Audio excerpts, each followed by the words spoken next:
Welcome everyone to the Michigan Historic Preservation Network May webinar.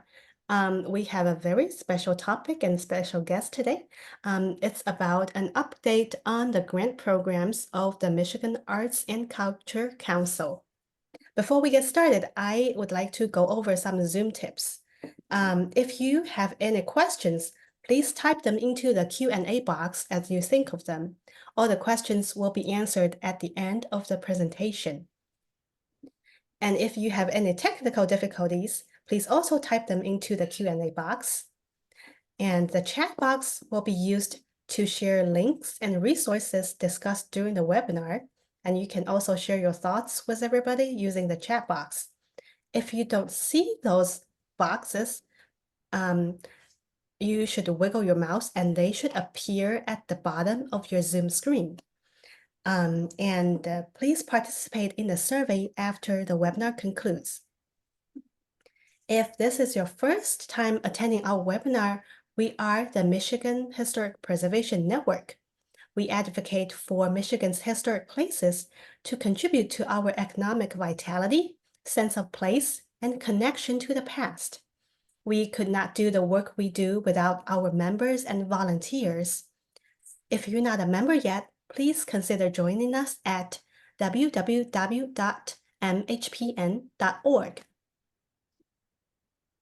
This webinar series is sponsored in part by an award from the Michigan Arts and Culture Council, which we have our speaker, Jeff, from the Michigan Arts and Culture Council today to talk about an update about the grant program.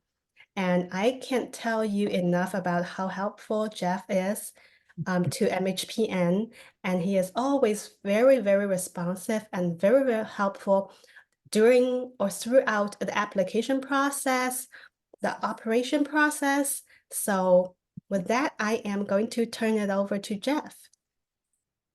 Sure thing. Hey, good afternoon, everybody. I am Jeff Garrett. I'm a program manager as well as the accessibility coordinator for the Michigan Arts and Culture Council. And so there are 4 program managers of which we can all answer all your questions about the FY25 grants. And so I'm going to turn over my screen to a PowerPoint. And then I'll see, do we have a... Okay, perfect. Okay, great. Thumbs up. Perfect. All right, everybody. So we're the Michigan Arts and Culture Council. We have some a new grant program for FY25, as well as a new way of reviewing and a new way for applicants to apply. So this is basically pretty much a 180 from the way we've done things for many, many years, if not decades. First things first, our application deadline is this July 24th of 2024 at 5 p.m. Eastern. And so this will be for projects or for funds that will be spent and matched between October 1st of 2024 through September 30th of 2025, which is the state of Michigan's fiscal year. So the system opened up on May 1st. We've already had several people start applications and get in and moving around. But in the meantime, we have virtual workshop presentations where you can just log in and visit. Listen to what we do live and answer your questions live. We had one just this week on May 20th, which we recorded, and you'll have access to that at the conclusion of today's presentation. We also have another at June 12th at 2, and then July 9th at 6. So we're trying to get to AM, the afternoon, and the evening spot so people can join in. We also have some in-person workshops where you can come and meet with us in person and listen to our overview of the grant programs in Lansing, Kalamazoo, Saginaw, and Detroit. And we also will be holding and have been holding weekly virtual office hours where you can just simply drop in from 10 to 11 a.m. via a Teams link and ask us questions, and we can help you out and guide you through the application process. In the lower right of the slide, there's some contact information for all of us. It's kind of small, but at the end of this presentation, there's a bigger slide with all our information on it as well, and I'll leave that up so you guys can write stuff down if you need to. So who is MACC? Well, we're your state arts agency. Every state in the country has a state arts agency. One of them operates as a nonprofit, and then also the 5 protectorates have state arts agencies. And so They basically take what we do is we work with a fraction of a single percent of the state's budget, and we distribute that throughout the state to help arts and culture thrive and give everyone in the state access. Just some quick fun stats. Last year, we hit 14 of 14 congressional districts, 38 out of 38 senates, and 105 out of 110 districts, which equates to MACC had grants in 73 of 83 Michigan counties. So pretty good statistic for state government to be that wide of a reach. So who is our staff? Well, there's 7 of us. And as we started yesterday early, there are 7 of us, and 6 of us are pretty nice. And so we'll go with that. And then we also have 15 governor-appointed council members. So the governor-appointed council members, this list changes annually at the governor's pleasure. And so these are the members that wrestle with funding plans to determine how much money goes where. As staff, we just help with the process. So here's what's new for fiscal year 2025. If you're familiar with our grant programs in the past, there's a lot of big changes. The first thing is the application itself has been simplified. We worked with the Office of Continuing Improvement with the state of Michigan, as well as with the Attorney General's office, and we were able to simplify our application down to what we would call a compliance eval. So that means no more of the panel reviews and your score determines how much of a percent you get of the award that you requested. Now it's just, are you a compliant eligible applicant or not? And then if you are, then you're eligible for funding. And if you're not, then we'll figure out how to get you eligible for next year or years to come.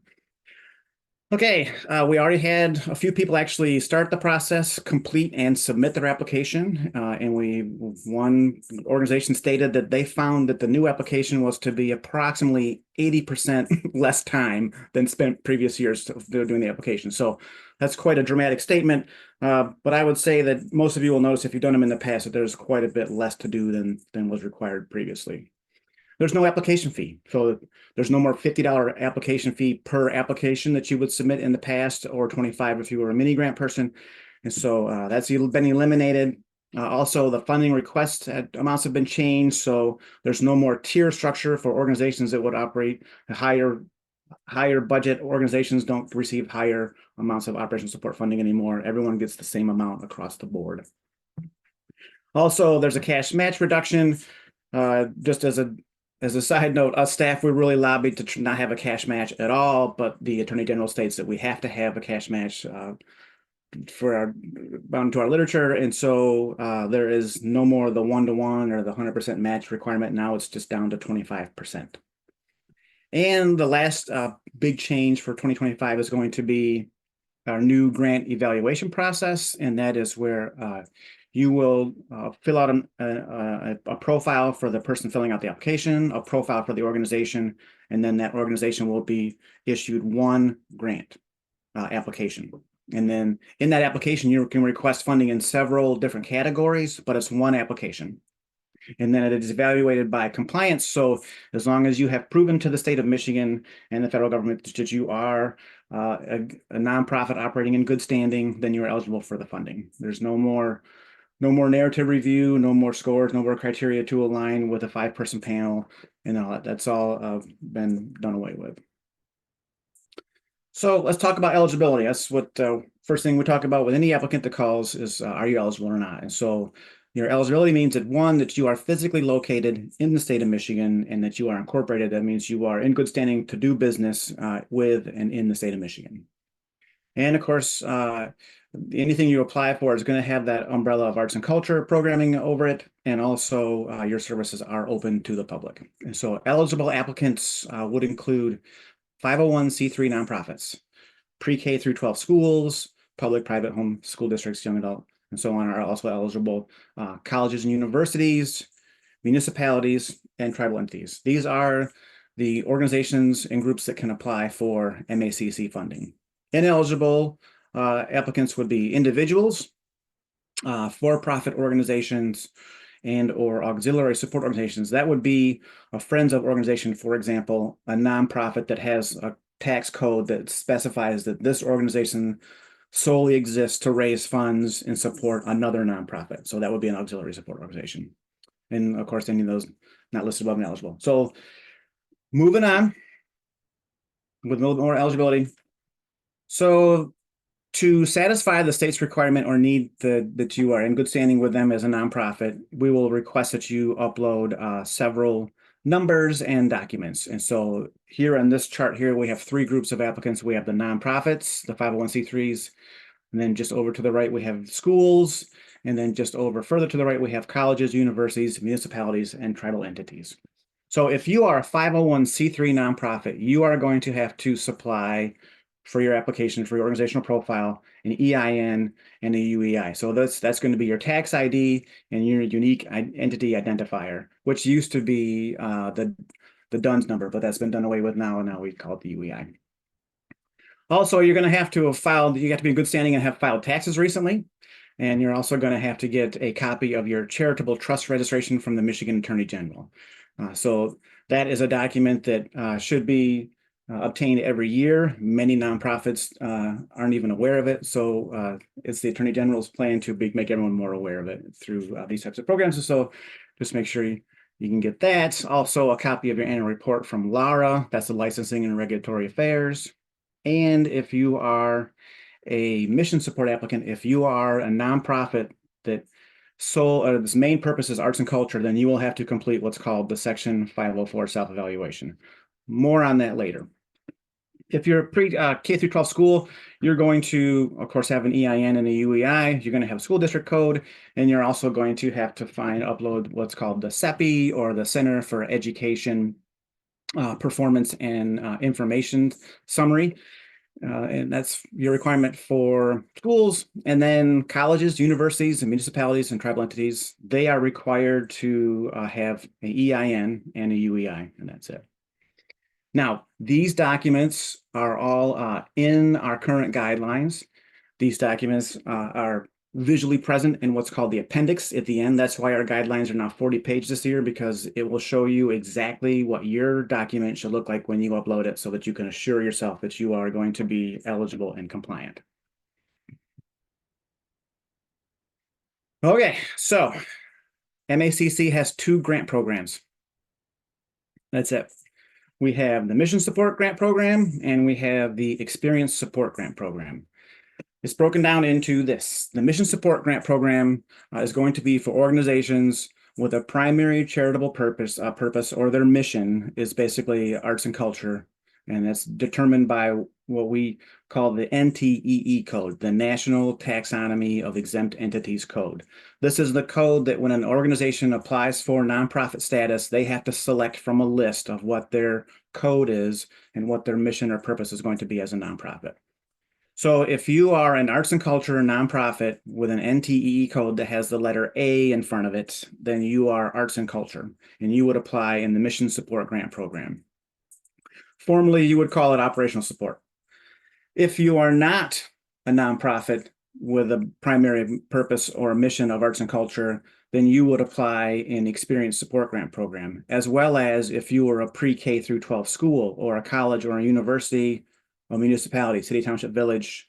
If you're a tribal entity, and again, if you're a non-arts and culture nonprofit, then you would apply for Experience Support Grant Program. Just a little bit extra information about the NTE code. So it is the National Taxonomy of Exempt Entities. And just for example, in this slide, we have a couple different areas you can pull from, but any of them that start with the letter A are going to stand for arts and culture and humanities. That means you're going to be a mission support applicant. And that means you would also have to fill out the 501 self-evaluation, 504 self-evaluation. If you have an NTE code and there's no A in any of the NTE codes in your organization, and it's all the way from B through Z, such as, maybe you're a research institute for public policy, or maybe you're a Salvation Army, or for a center focus on adoption, then you would apply in experiences. Any questions about NTE codes, feel free to contact staff or check the guidelines. It'll give you a link to an organization called GuideStar that will show you your profile. So the next couple of slides, just going to run through the grant programs and how you will see them in the system. And so starting out with the Mission Support Grant, it is a program that provides funding to nonprofits whose, again, primary purpose is arts and culture. And that means, so if you pull your organization up and you have multiple NTE codes, maybe you have a B and you have a C, but you also have an A, the presence of an A automatically puts you in the Mission Support Grant application. That's that. So These would be organizations like arts EDU orgs, art service, councils, organizations that focus on collecting or preservation of materials, museums, historical societies, zoos, public broadcasting organizations, literary organizations, performing arts, visual, and all those that go on. And there's, the list can go on and on and on. But basically, again, if you have that A or your arts and culture is your mission, then you're going to apply for mission support. So when you're an applicant, you will fill out the org profile, fill out the personal profile, and then that will generate an application for you to fill out. And the application will offer you all these opportunities on the left here. It will ask you if you want operational support. It will ask you if you have a facility improvement or equipment purchase request. It will ask you if you have professional development request. It will ask if you have a transportation request. It will ask if you have arts and education programming. And basically, if you select yes or no to those, determines on whether you are requesting funding or not. So starting off with operational support, this will be just funding for basic operating expenses, pay your staff, keep the doors open, space rental utilities, and much more. There's a list of all the eligible and ineligible expenses listed in the guidelines for each of these requests and in each of the programs. In the past, operational support was based on a tier, based on the tiers of 1 through 5. And so organizations with smaller budgets, smaller annual revenues would receive less funding, and those with larger ones would receive more. And so now it's just everyone can request up to $25,000 across the board. Facility improvements, you can request up to $30,000. And so there's a few more little bit of requirements here with regard to if you're going to do a facility, you have to own it to do the repairs, or you have to have a long-term lease. That's all in the guidelines. In the past, it was a $100,000 request maximum, and that would just deplete the capital improvement program's grant funds for the year. And so the average recipient of capital would get somewhere around $17,000 annually, so we just moved it down to $30,000. Also, you'll be able to request funding or not for professional development. If you want to send a staffer or a volunteer or board or someone could attribute to the organization to a conference or a workshop, even out of state, you could use these funds to do that. You can also use it to hire folks to come in and work with your staff to improve your organization, help it do what it does better. Transportation is just like a field trip style funding where, if you have a busload of people you want to take somewhere or bring a busload of people to somewhere, this is funding that would help with that.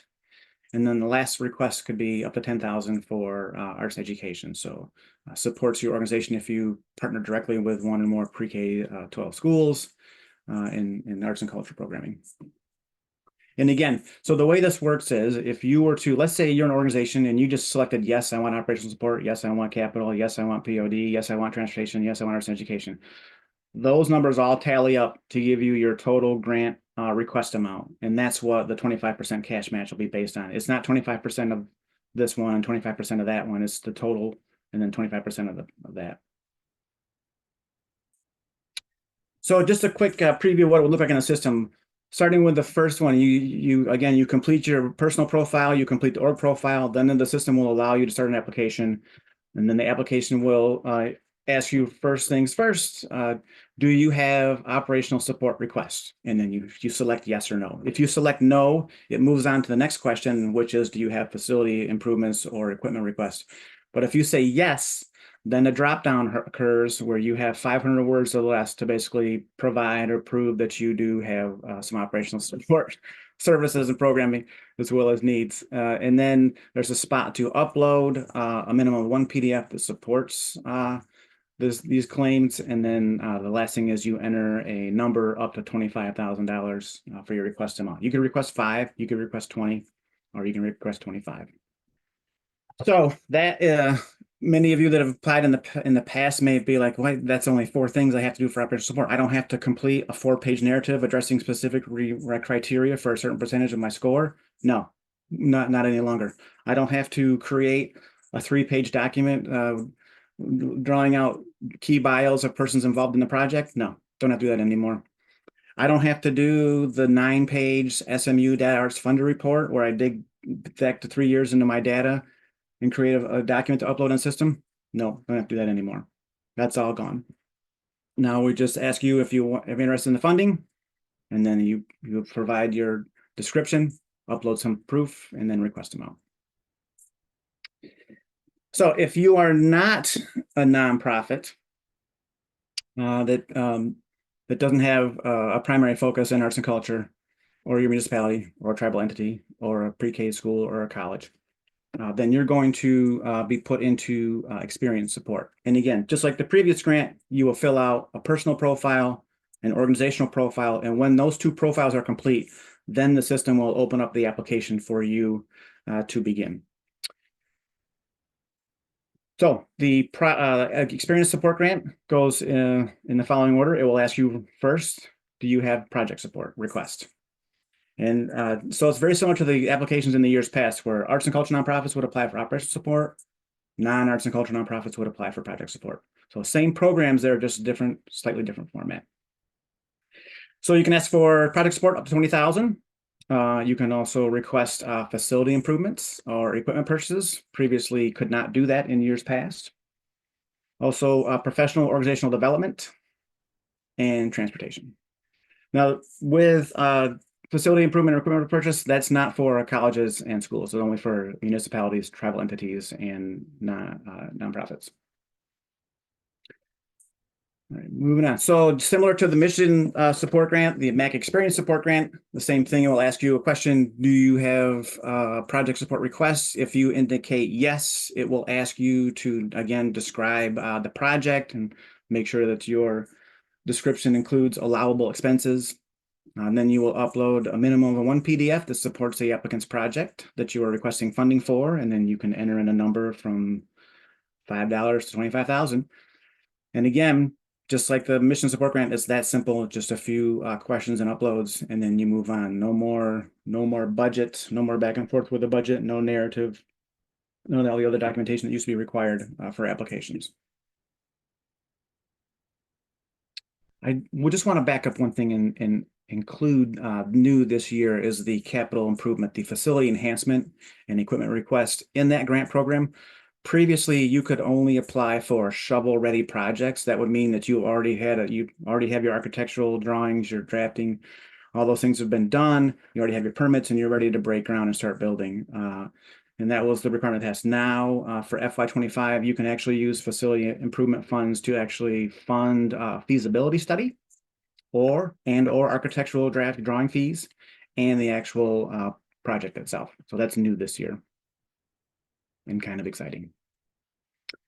Okay, so those are our two grant programs. Now, depending upon your applicant eligibility or your status, you can also request or participate in other areas for additional funding. So there is a section in the application that we call supplemental questions. This is going to be available to the nonprofits, but not K through 12 schools. And this is does not affect your grant award amount. You do not have to match these funds. These are just a series of questions that we are seeking data for, and you will get $100 per question. So it's added on, but again, doesn't count as the award and will not be, doesn't have to require the match. But this is just a series of questions that will ask an organization or an applicant. If you answer yes or no, then you answer yes, it'll drop down a box where you can enter in information, and in some cases proof. But we're just asking questions such as, do you have free or discounted entrance fees for specific groups of persons, such as veterans, active or retired, or persons that are 55 or better, or you have programming for folk and traditional arts, and so on and so forth. There's a variety of questions you can answer yes or no to, and the yes ones turn into additional funding, just a small token.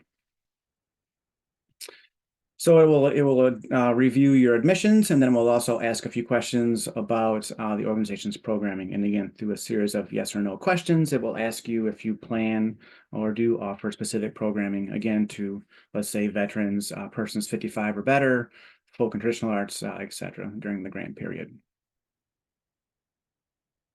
And then the last one is what we call the partnership grant opportunity.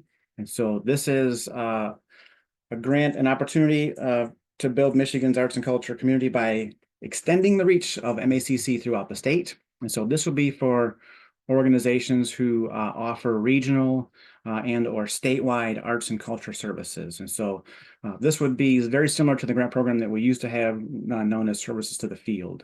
So when you're filling out an application, depending upon your applicant status and your eligibility, it will ask you if you have interest in applying for the partnership grant opportunity, and then that will go to the council, and then they'll come back to you later on in the year and ask you to apply.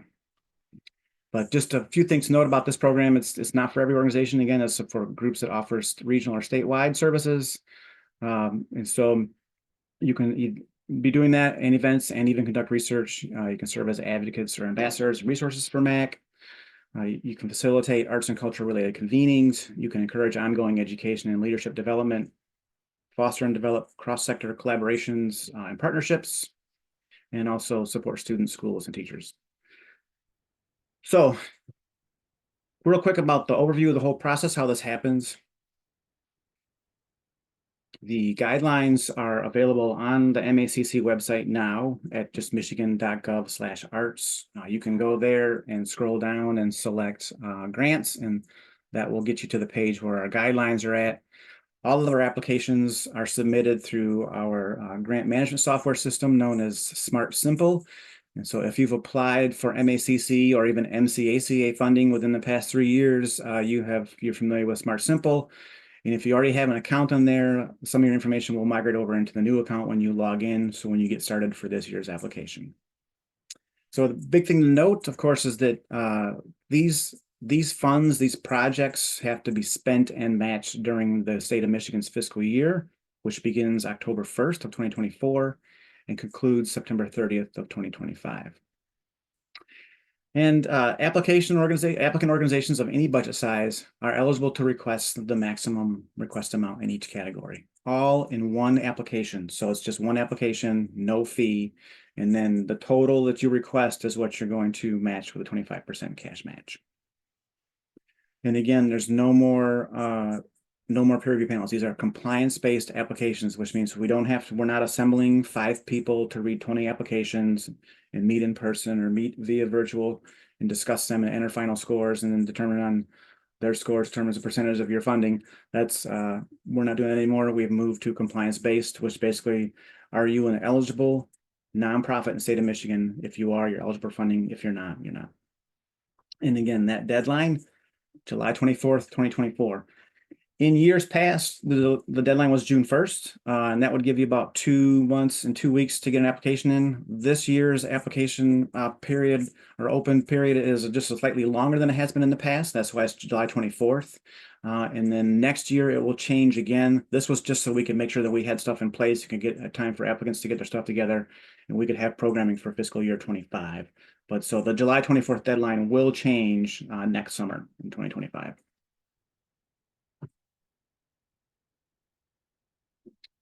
So again, system's open now. July 24th is the deadline. Right now, the thing to do is to log in and work on your profile and then work on the organizational profile and then start that application in Smart Simple. And ideally, you want to submit that application before July 24th. Just saying, do not wait until the last minute. And so after the July 24th deadline, then there's the compliance review of all the applicants and applications. And then the partnership opportunity, people that indicate they have an interest in partnership opportunities, that's reviewed by the governor appointed council members and their committee. And then by the end of August, a funding plan is determined by the council. And then in September 2024, usually the second Friday, somewhere around there, we have our fall MACC council meeting, and that's when we announce the awardees and post it online and all that stuff. But please note that that is, of course, pending state approval of the budget, which has happened a few times in the past few years. We've had to put it off and wait until October. So we're dependent on that. And then after the awards are announced, then awardees have from October 1st to September 30th to do their projects, spend the funds, match the funds, and submit a final report, which is due no later than October 30th of 2025. So you have until September 30th to complete the project, and then you have 30 days after that to complete and submit a final report. But you can always submit it early if your project concludes early. So where can you find additional information? Well, michigan.gov/arts. Go to our website. homepage kind of looks like the image in the upper left-hand corner there. It has a little logo ask about MACC, and you can learn more. But if you scroll down a little bit to 6 cubes down there, and you can click on the MACC grant cube, that will take you to the page that has information about the grant programs as well as links to the guidelines. And so just a few tips. We always like to give out tips. If possible, start right now. Start this afternoon. The grant guidelines are the best place to start. So go to the website, get the guidelines. Everything that I just said is scratching the surface today, but the guidelines are extensive and step-by-step, and we'll give you links and how-to processes to receive your documents that you need to upload when you're talking about eligibility. And if you're unclear as to that, you can also scroll all the way to the bottom of the guidelines, and there in the appendix has an actual example of what the LARA document looks like, what your 990 document should look like, as well as there is a how-to or a cheat sheet for how to complete the Section 504 self-evaluation. And again, for those of you who have to do it, that would be the arts and culture nonprofits that apply for mission support. It's a self-evaluation, so it is not, you don't have to hire a special counsel or an attorney or form a committee. You just have to take approximately half an hour to an hour plus to go through and answer a series of yes or no questions to bring some awareness to your organization's staff, programming and facilities, with regard to accessibility. Okay, so again, the application is much shorter. Ideally, we like to think that it's easier to complete than it has been in the past. But the trade-off is you have to prove your eligibility a little bit more in depth than it has been in the past. The big thing to note is that MACC staff, myself and Chad and Alex and Jackie, all of us program managers are the same program manager. We oversee both the same programs, and so you can reach out and contact any of us. Also, Adam and Alex and Allison, we're all available to help you out. We're here to help. But again, don't wait until don't wait until July 23rd to start it or even try to submit it, because it's overrun with questions. And we did a little bit of research a few years ago and found out that approximately 60% of the applications come in on the deadline date, which is interesting, but that is why we're overrun and people get hung up on stuff. And then sometimes every year, people always miss out because they're trying to backtrack and fix something, and then 4:58, 4:59, 5 o'clock comes and then they miss out. So don't risk it. Please reach out and ask us questions. We're here to help. This slide has all of our contact information. And like I said, the program managers on the right-hand side, Alex Flannery, Jackie Lillis Warwick, Chad Swan Badgerow, and myself, Jeff. We are all here to help out. Email is a great way to get a hold of us, and also our cell phones are listed as well. But email is key. And again, the majority of questions that we have are almost always answered in the guidelines, but don't hesitate to reach out and ask us questions. Okay, just a few more slides here. All right, and again, just to revisit that, we will have virtual workshop presentations, one on June 12th at 2, one on July 9th at 6, and the links for these are on the MACC website. Or again, you could join us, meet us on Lansing, Kalamazoo, Saginaw, or Detroit over the next month or so. And then every Tuesday, we have what we call office hours, which again, the link is on our website, where you can just drop in from 10 to 11 and ask us questions. But you can always email us and ask us to set up a virtual meeting with you, whether it be Teams or Zoom or Blue Jeans or whatever software you guys are using, or cell phone or email. Just please reach out and ask us lots of questions. I would like to add that this presentation that I just did today, MHPN's recording it. Of course, I'm going to make it available to you, but also the same PowerPoint is on the MACC website right now. So you can also download this PowerPoint if you want to take a look at it. All right, and the last slide is just a quick, hey, thanks for all the guys that you do for arts and culture in Michigan, and we're happy and proud to support you. I'm going to back up and just leave it on this slide here, just in case anyone wants to write down any contact information. And that's, I guess I always speak faster than I thought I was going to. I was hoping to go like 44 minutes, but 136 is where we're at. Well, thank you. Thank you, Jeff. We do Yeah. have quite a few questions, so Okay, gives great. me us plenty time to answer the questions from the audience. And just a reminder to everybody, if you have any question, please type into the Q&A box instead of the chat box, just to make sure that we will see them. I do see a couple of questions in the chat box, but I can read them now. So yeah, so I will start with the questions. First question. So can you apply for operational support and facility improvements and professional development?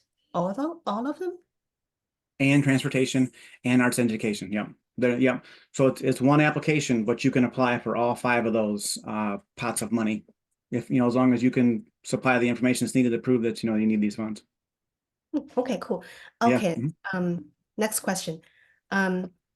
Do mini grants still exist? No, no. Mini grants do not exist. Yep. And so because the mini grant was basically just a lighter version of project support and some of the others, and so now they're just rolled into the larger program. So you don't have to request $20,000. You could still request 4,000 like the mini grants used to be, but it's up to the organization now. Okay. Okay, next question. Do you evaluate the amount for operational support? Do you evaluate the amount based on the percentage of the total budget? Yeah. So how the council is going to figure out the request amounts versus what the council actually has in funds to distribute will just be there's like, for example, there are let's say we have $5 million just for operational support grant program. And so, and then we just take that amount and divide it by how many eligible applicants requested operational support. And then that's what goes out. Yep. Okay, next question. Okay, so if a organization's 990 for the most recent completed fiscal year is filed after the July deadline for a MACC support, would it be possible for them to apply without it, but then file it as soon as it arrives? Yeah, there would be, so yeah. Yeah, you would do so whatever you have when you apply is what you're going to upload. And then if we say that we need the next year's, then we'll just suspend it and say, well, we can't get any funding until this comes through. Until we know. But yeah, you can email me that question and I'll give you a better description. Yeah. Be more clear. Okay, next question. So if an organization is initiating a new program that is different than the past programs, how can they best present what they are planning?